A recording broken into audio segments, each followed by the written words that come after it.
పెట్టింది అమావాస్యగా అణిగిపెట్టింది తల్లి గారు 3 గుడ్లు పెట్టిందండి ఆదిశక్తి 3 గుడ్లు పెట్టి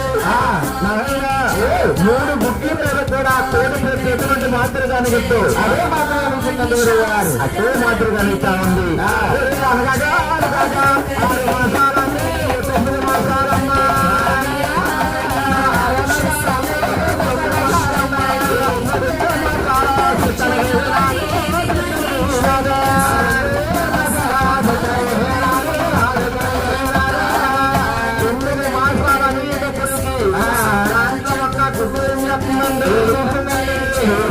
గుడ్డు ఆకలేసలాగా తినేసిందన్న తల్లి గారు నాయన ఒక్క 2 గుడ్లు ఉండిపోని 2 గుడ్ల దగ్గర వెళ్ళితే